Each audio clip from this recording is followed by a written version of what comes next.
गिरिजेशु के प्यारे पुत्र गणेश सहित शारदा नर्मदा आए हृदय प्रदेश। गुरु ब्रह्मा गुरु विष्णु है गुरु महेश का रूप, ऐसे गुरु को नमन है जो है ब्रह्म स्वरूप। गणपति गुरु गौरी गिरा गोस्वामी गिरिजेश, मातु नर्मदा की कृपा रक्षा करे हमेश। बंदो हनुमत लखन संग रिपुहन भरत सुजान, सिया राम जी को नमन गाऊं मानस गान। सियावर रामचंद्र पद जय शरणम। हाँ प्यारे मानस प्रेमी सज्जनों, गोस्वामी जी रूपक के माध्यम से राम कथा का संक्षेप और संकेत कर रहे हैं और यह भी हमें बताने जा रहे हैं कि इस प्रकार से प्रसंग और राम जी का मैं जो ग्रंथ की रचना कर रहा हूँ उसमें सबसे पहले भगवान शिव का विवाह रहेगा। और उसकी इसलिए उन्होंने कहा कि उमा महेश विवाह बराती ते जलचर अनिकित बहु भांति। उन्होंने गंगा और सरयू और नद किसे कहा है उन्होंने कहा है कि सोन को महानद कहा है। सोन सुहावन, सोन जो है नर्मदा से मिलता है, सोन नाम का जो महानद। और दूसरा हो सकता है उधर भी कोई सोन नाम का नद हो। तो आपने हमारे गोस्वामी जी महाराज ने एक रूपक के माध्यम से पूरी राम कथा, जैसे कि परंपरा है कि पहले कथा का और संक्षिप्तीकरण प्रस्तुत किया जाता है विद्वानों द्वारा, कवि द्वारा, और उसके बाद में अंत में भी उपसंहार में भी पूरी कथा सुनाई जाती है। आपने देखा होगा कि भागवत में भी अंतिम दिन पूरी भागवत शुरू से लेकर के जितनी उन्होंने 7 दिन में कथा सुनाई उसके मुख्य अंग संक्षेप में संकेत में सुना देते हैं। तो इसी प्रकार से अभी इन्होंने प्रयोग किया है, हमारे गोस्वामी जी ने सबसे पहले सुना दिया है। तो पहले राम विवाह की बात कर दी, अब और उसके बाद में फिर क्या, रघुवर जन्म आनंद बधाई, बाल चरित्र चौबंधु और जन्म की बात कर दी। और उसके बाद में बताया कि बाल चरित्र चौबंधु के बनज विपुल बहुरंग, जो बाल चित्र किए उन्होंने बचपन में। उसके बाद में बाल चित्र के बाद में एकदम कूद गए, उधर नहीं पहुँचे, ताड़का बतका नहीं बताया, सीधा उन्होंने संकेत कर दिया कि स्वयंवर कथा सुहाई और सरित सुहाविन सो छवि छाई।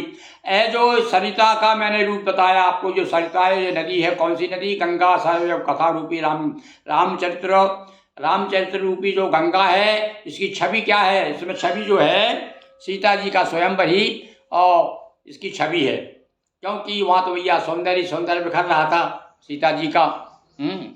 और उस समय तो और स्थिति क्या थी, कितना सौंदर्य था कि सीय स्वयंवर जब पगधारी। सीता जी ज्यों ही आई स्वयंवर में तो रूप देख मोहे नर नारी, क्या छवि रही होगी। सुंदरता को सुंदर करी, सुंदरता को भी सुंदर करने वाली भगवती सीता के सौंदर्य का वर्णन और विशेष रूप से उस प्रसंग में भगवान राम जब वहाँ पर विवाह के लिए जाते हैं, धनुष तोड़ते हैं उस समय, तो इसलिए उनको स्मरण रहा। तो स्वयंवर कथा बड़ी सुहावनी, यानी क्या थी, सुहावनी कथा, सुहावनी यानी अच्छी लगने वाली कथा स्वयंवर की जो है वो इस नदी की छवि है। और नदी नाव पटु प्रश्न बने का, अब नदी नाव में भैया लोग बैठते हैं ना, तो यात्री लोग भी नाना प्रकार से परस्पर संवाद करते हैं। तो वो संवाद क्या बता दिया कि केवट कुशल है उतर सब विवेका, विवेक के साथ में जो केवट उतराई दी भगवान ने और उसको उस पार लगाया राम जी को केवट ने, ये सब जो है ये क्या बता दिया, ये उनका संवाद है और नदी नाव का संवाद बता दिया। अब सुने अनुकथा न पर से पर होई और पथे के समाज सोई सरी सोई। और क्या होता देखिए, अब कहाँ कितना ध्यान है, उन्होंने एक के कितना बारीकी का चित्रण किया है कि जो ही यात्री लोग उतर कर जाते हैं रास्ते में, पथक रास्ते वाले जो यात्री लोग, तो वो चर्चा करते आ जाते हैं फिर कि अरे भैया ऐसे ऐसे नाव में बैठे हुए, किस प्रकार से नाव केवटिया ने नाव चलाई, ये सब चर्चा करते जाते हैं। तो जो अनुकथन, जो उसका जो कहना चाहिए कि कथा को सुन करके जो आपस में चर्चा करते हैं ना, बाद में आप कथा से हम लौट के आएंगे, कथा से आएंगे तो कहेंगे अरे भाई आज पंडित जी ने बहुत अच्छी कथा सुनाई, और वो देखो वो प्रसंग तो बड़ा सुंदर प्रसंग सुनाया, कहाँ का प्रसंग बता दिया उन्होंने। तो इस प्रकार से अनुकथन यानी कथा का भी रास्ते में फिर कथन हो रहा है। तो इससे क्या, ये क्या है, ये पथिक समाज है सब, सरिता के जो सरिता से नाव को पार करके बट आए ना इस पार, वो लोग हैं। और घोर गधार रघुनाथ ऋषानी।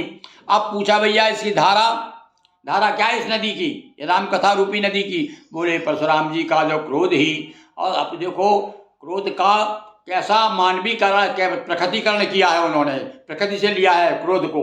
अब क्रोध जो कि निराकार है पर उसको एक आकार दे दिया, जिस प्रकार से नदी उफान आती है, उफनते हुई नदी किस प्रकार से बड़े जोरदार घोर आवाज रब करते हुए जाती है, तो उसी प्रकार से परशुराम जी का क्रोध तो इस कथा रूपी नदी की जो है बड़ी रिसाई यानी रिसानी घोरधार है।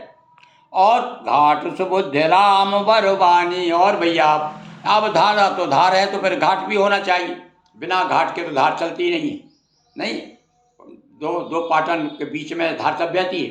तो पाठ क्या बताए, बोले राम कथा ही जो है राम जी की सुबुद्ध बरवानी, भगवान ने जो वाणी के द्वारा परशुराम जी के क्रोध को शांत किया। इसका मतलब घाट ही तो संभाल के रखते हैं जल को, नहीं तो बिखर जाएगा वो।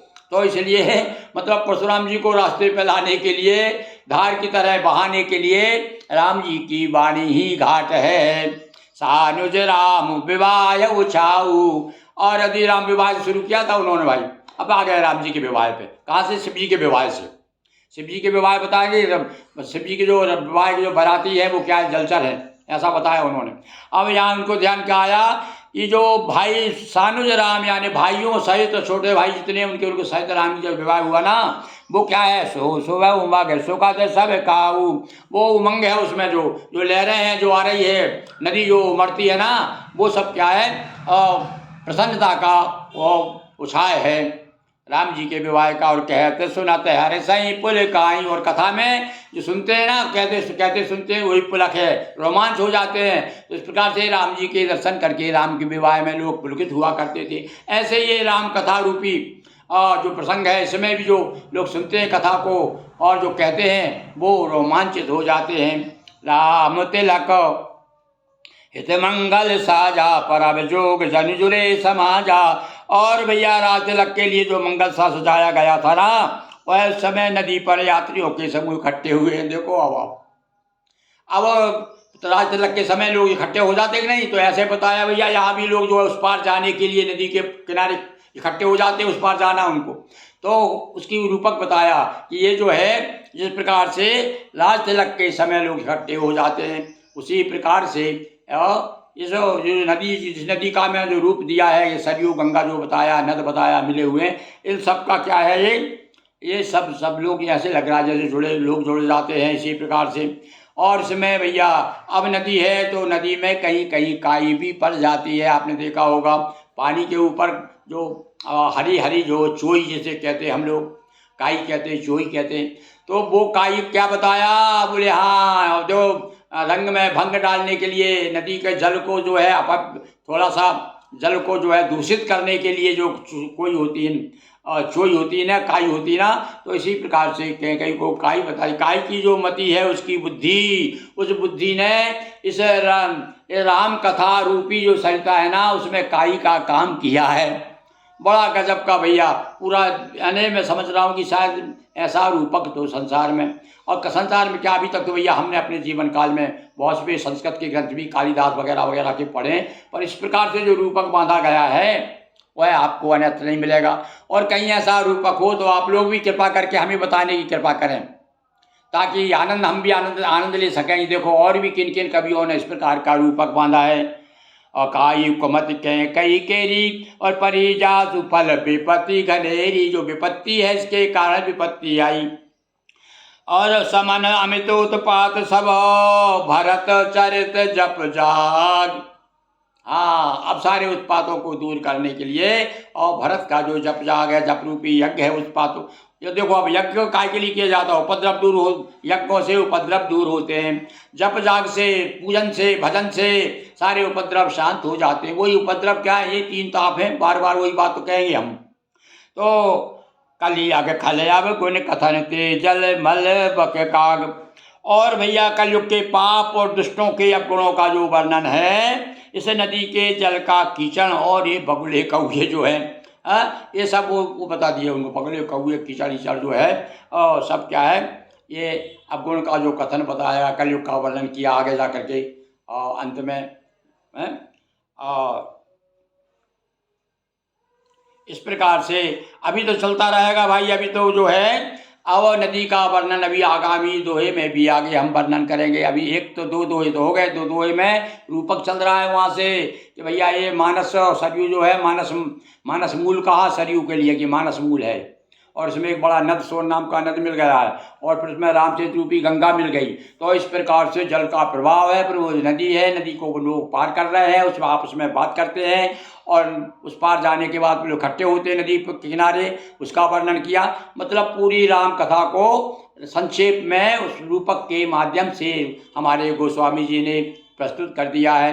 बोलिए गोस्वामी तुलसीदास जी महाराज की जय, सियावर रामचंद्र की जय, पवन हनुमान की जय, नर्मदा मैया जी की जय। नर्मदापुरम सुविख्यातम रेवाया दक्षिणे तटे, सेवाश्रमेषु राजता देवी नर्मदायै नमो नमः। इस मंत्र में हमारा परिचय भी है भाई, नर्मदा मैया का, जहाँ से आपको ये कथा नित्य प्रति सुनाई जा रही है। ये भगवती नर्मदा हनुमान जी महाराज और राम जी, और विशेष रूप से ये हमारे ग्रंथ के जो रचनाकार हैं कवि कुल शिरोमणि गोस्वामी जी महाराज की। हाँ, एक प्रार्थना हमने आप लोगों से की थी, श्रोताओं से, कि भाई हमारे गोस्वामी जी को, ये तो सरयू पारी ब्राह्मण थे, अब इनको गोस्वामी की उपाधि कैसे मिली, और यदि गोस्वामी यदि गुरु से मिली तो उनके गुरु के कहीं गोस्वामी लिखा हो बताइए आप, हमको ऐसा, हमें तो पढ़ने को नहीं मिला, या अथवा इनके शिष्य परंपरा में कहीं कोई गोस्वामी हो। ये वैष्णव संप्रदाय में वैसे गोस्वामी लिखे जाते हैं, कुछ गोस्वामी पर राधा वल्लभी हैं और तेलंग हैं, और आपका एक दूसरे बंगाल के गोस्वामी हैं और महाप्रभु चैतन्य।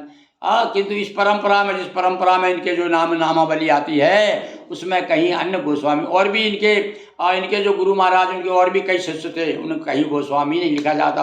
हो सकता है हो सकता है आप लोगों में से कोई विद्वान श्रोता लोग जो भगवत प्रेमी हैं हमारी शंका का समाधान करेंगे। बोलिए सियावर रामचंद्र की जय। इसी प्रकार से रोज एक दोहे का अर्थ हम आपके सामने प्रस्तुत करेंगे, और साथ साथ में आकांक्षा भी मन से, अंदर तो आकांक्षा रहती है। अब एक अलग बात है कि आप भैया हमारी भावना का सम्मान ना करें, और यदि आप करना चाहते हैं सम्मान, तो आप जो है हमारे इस चैनल को सब्सक्राइब कीजिए, फॉलो कीजिए, शेयर कीजिए, और अपने मित्रों तक पहुंचाइए कि भैया राम कथा सुनना हो तो आप गिरी मोहन गुरु नाम का चैनल जो है यूट्यूब पर, उसे आप जो है देखिएगा। चलिए आज इतना ही। सियावर रामचंद्र की जय। हर हर महादेव शंभो।